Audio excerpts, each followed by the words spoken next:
AP అసెంబ్లీలో CM Nara Chandrababu Naidu మాట్లాడుతున్నారు. ఇప్పుడు లైవ్ చూద్దాం.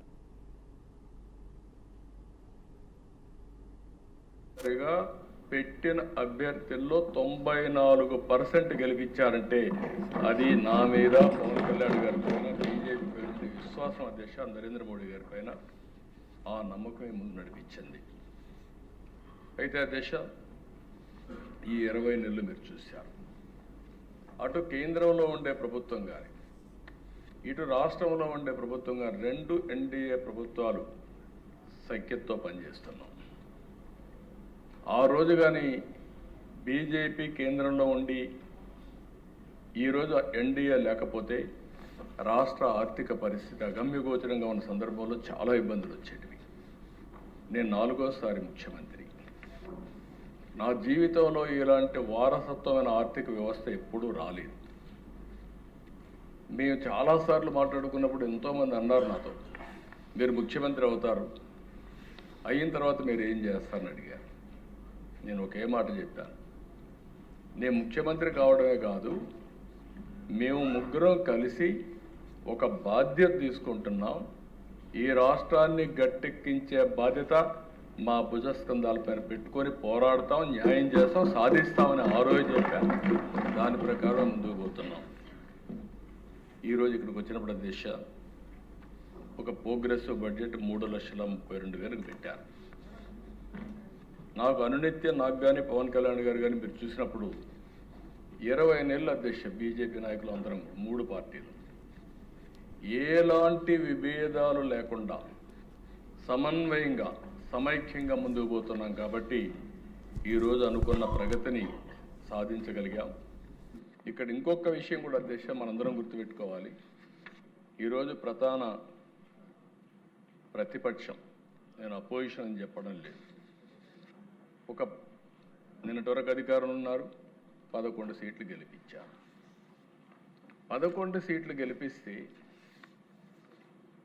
హౌస్కి రావాలి కదా అధ్యక్ష. ప్రతిపక్ష హోదా ఇస్తేనే వస్తామని కండిషన్ పెట్టారు. అంటే ప్రతిపక్ష హోదా ఇచ్చేది స్పీకర్ గారు అధికార పక్షం కాదు. ప్రజలు ఎవరికి ఓటేస్తే వారు ప్రభుత్వాన్ని ఏర్పాటు చేస్తారు. ప్రజలు ఓటేసి మొత్తం సీట్లు ఇస్తే, తగినన్ని సీట్లు ఇస్తే వాళ్ళకు ప్రతిపక్ష హోదా ఇవ్వాలా లేదని ప్రజలు నిర్ణయించి పంపించారు అధ్యక్ష. రెండోది, ఒక ముఖ్యమంత్రి పైన అవిశ్వాస, ప్రభుత్వం పైన అవిశ్వాస తీర్మానం పెట్టాలన్నా, స్పీకర్ పైన అవిశ్వాస తీర్మానం పెట్టాలన్నా రాజ్యాంగంలో స్పష్టంగా ఉంది. అలాంటి రాజ్యాంగ విలువలు పాటించకుండా విమర్శించే పార్టీని ఏమనాలి నాకైతే అర్థం కాలేదు. ఆ విషయం కూడా మనం గుర్తుపెట్టుకోవాల్సిన అవసరం ఉంది. అయితే అధ్యక్ష బాధ్యత 20 నెలలు, అనేక సవాళ్ళు, కష్టాలు, సమస్యలను అధిగమించి ట్రాక్లో పెట్టాం.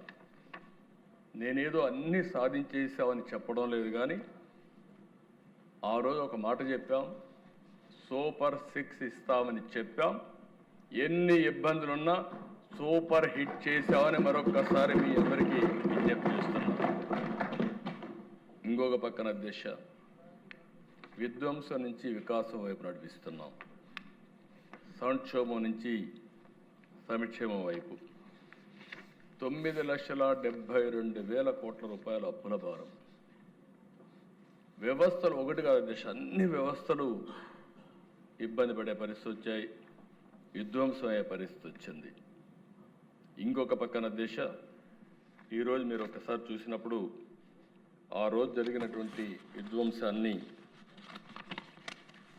కేంద్ర సహాయంతో 92 పథకాలు ఇప్పుడే డిప్యూటీ సీఎం గారు చెప్పారు. 27,000 మొత్తం కావాల్సింది మనకు 85,000 కోట్ల రూపాయలు జేజేఎంలో కావాలి. వీళ్ళు క్లెయిమ్ చేసింది 27,000 కోట్లు.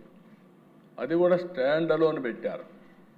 కేంద్రం పెట్టిన జేజేఎం యొక్క ఉద్దేశం ఏదైతే అష్యూర్డ్ వాటర్ నుంచి పైప్ లైన్ వేసి ఇంటింటికి కొళాయి ఇవ్వాలని సంకల్పంతో ముందుకు పోతే వీళ్ళు దాన్ని మార్చేసి ఎక్కడికక్కడ స్టాండ్ అలోన్ సిస్టమ్స్ పెట్టే పరిస్థితికి వచ్చారు. కడాన దిశ వీళ్ళు ఖర్చు పెట్టింది 5 సంవత్సరాల్లో 2,000 కోట్లు ఖర్చు పెట్టారు. మేము అధికారంలోకి వస్తానే కేంద్రం ఈ పథకం టైం కూడా అయిపోయిందంటే నేను డిప్యూటీ సీఎం గారు మేము వెళ్ళి కేంద్రాన్ని ఒప్పించి ఎక్స్టెన్షన్ తెచ్చాం. మొన్నే క్యాబినెట్లో ఒప్పుకున్నారు. మళ్ళీ 27,000 కోట్లకు ఒప్పుకున్నారు దిశ. ఈ 27,000 కోట్లు ఎట్లా ఖర్చు పెట్టాలని నేను వర్కౌట్ చేస్తున్నాం. నేను really appreciate our Pawan Kalyan garu నిన్న కూడా వచ్చారు, సుదీర్ఘంగా చర్చ చేశారు. వారు ఏంటంటే నేను ఒక మాట చెప్పాను, అష్యూర్డ్ వాటర్ ఇద్దామంటే వారు ఒకటి నా దృష్టి తీసుకొచ్చారు. అష్యూర్డ్ వాటర్ వల్ల అన్ని గ్రామాల్లో నీళ్లు ఇవ్వలేము, మనం చెప్పిన మాట కూడా నిలబెట్టుకునే పరిస్థితి ఉండదు. హైబ్రిడ్ మోడల్లో వెళ్దాం. మొట్టమొదటిసారిగా ఇంటింటికి కొళ్ళా ఇవ్వడానికి పూర్తి చేద్దాం.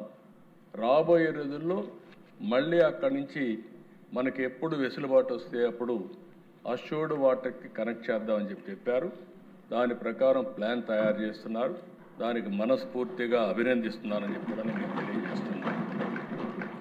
ఇది అయిన తర్వాత అధ్యక్ష 93 కేంద్ర పథకాల్లో 85 డీఫంక్ట్ అయిపోయినాయి. నేను ఢిల్లీకి వెళ్తే మాకు డబ్బులు ఇమ్మని నేను ఒక లెటర్ ఇస్తే వాళ్ళు నాకు కౌంటర్ విషయం లిస్ట్ ఒకటి ఇచ్చేవాళ్ళు. మీకు ఇచ్చిన డబ్బులు డైవర్ట్ చేశారు, ముందు ఆ డబ్బులు ఖర్చు పెట్టండి, యూసీలు ఇవ్వండి, అప్పుడు మేము డబ్బులు ఇస్తామనే పరిస్థితికి వచ్చారు. మన దగ్గర డబ్బులు లేవు. మా ఫైనాన్స్ డిపార్ట్మెంట్ ప్రతిరోజు ఒక పక్క సంక్షేమ కార్యక్రమాలు ఇమ్మంటే డబ్బులు లేవు, ఇంకొక పక్క కేంద్ర పథకాలని స్ట్రైటన్ చేయమని డబ్బులు లేకపోతే అనునిత్యం మీరు ఒక విధంగా ఆలోచిస్తే పోరాటమే. ఫైనల్గా మీరు చూస్తే 85 కేంద్ర పథకాలని రివైవ్ చేశాం. పోయిన సంవత్సరం ట్రాక్లో పెట్టాం. ఈ సంవత్సరం పూర్తిగా ఖర్చు పెట్టి ఎక్స్ట్రా మనీ డ్రా చేయడానికి కూడా మళ్ళీ ప్రిపేర్ అవుతున్నాం అధ్యక్ష. రేపు అసెంబ్లీ అవుతానే, అందుకే కేశవ్ గారికి కూడా చెప్పాం, అసెంబ్లీ ముందుగానే పెట్టండి, అవసరమైతే ఫస్ట్ వీక్ అంతా క్లోజ్ చేద్దాం, సెకండ్ వీక్ మీరు అందరూ ఢిల్లీకి వెళ్ళండి, ఆల్ మినిస్టర్స్ సెక్రటరీస్ ఢిల్లీకి వెళ్ళండి. కొన్ని రాష్ట్రాలు నిధులు ఉపయోగించకుండా ఉంటాయి, అవి కూడా డ్రా చేస్తే కాస్తో కోస్తో ఇప్పుడే కేశవ్ గారు ఇప్పుడు ఒక 2,000, 3,000, 5,000 కోట్లు ఇస్తే కొంత వెసులుబాటు వస్తుందని ప్రయత్నం చేస్తున్నాం. అలాంటి నిరంతరం ఈ కార్యక్రమాన్ని కొనసాగిస్తున్నాం. ఇంకొక పక్కన అధ్యక్ష, ఈరోజు మీరు చూస్తే ప్రభుత్వ ఆస్తులు పెట్టి తాకట్టు పెట్టి డబ్బులు బారో చేశారు, అధిక ఇంట్రెస్ట్ పెట్టారు. ఆ రోజు మనం పేపర్లో చదువుకున్నాం. MRO office, primary health centres, ఇవన్నీ ఇంకొక పక్కన సర్క్యూట్ హౌస్, ఇలాంటి ఆస్తులు పెట్టి తీసుకొచ్చే పరిస్థితికి వచ్చారు. రేట్ ఆఫ్ ఇంట్రెస్ట్ కూడా 12%, 13%.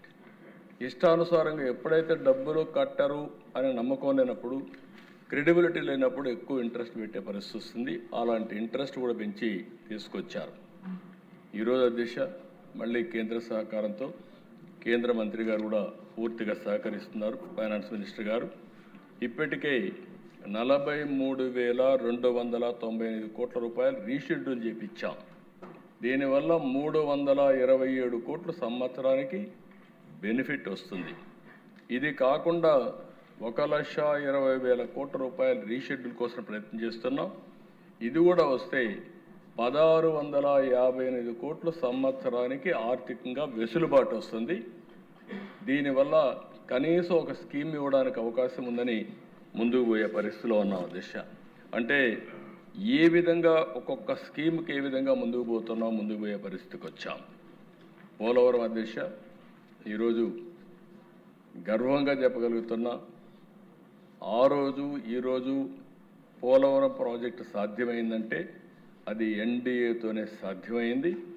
ఆ రోజు మనందరం అక్కడ గుర్తుపెట్టుకోవాల్సిన అవసరం ఉంది. హౌస్లో ఏవైతే తెలంగాణలో ఉన్న 7 మండలాలు ఇవ్వకుండా పోలవరం నేషనల్ ప్రాజెక్ట్ చేసుంటే అది సాధ్యమయ్యేది కాదు.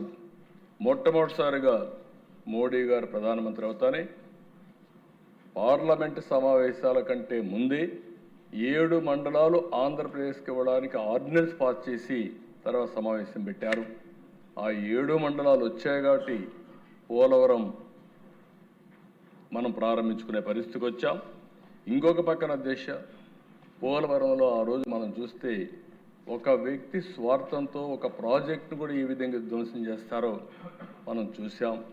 డయాఫామ్ వాల్ పూర్తిగా గోదావరిలో కొట్టుకునే పరిస్థితి వచ్చింది.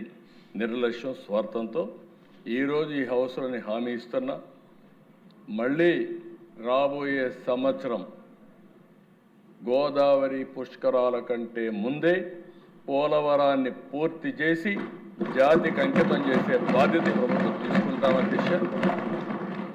అందులో కూడా క్వాలిటీ కాడ రాజీ లేదు. చాలా స్పష్టంగా ఉన్నాం. ఏదైతే ఇంటర్నేషనల్ ఎక్స్పర్ట్స్ ఉన్నారు, కేంద్ర ప్రభుత్వం సిడబ్ల్యూసి ఉంది, వాళ్ళ ఆధ్వర్యంలో ప్రతి ఒక్కటి కూడా పూర్తి చేసి ఈ ప్రాజెక్టును పూర్తి చేసే బాధ్యత తీసుకోవడమే కాకుండా జాతికి అంకితం చేస్తామని చెప్పి కూడా నేను మీకు తెలియజేస్తున్నా.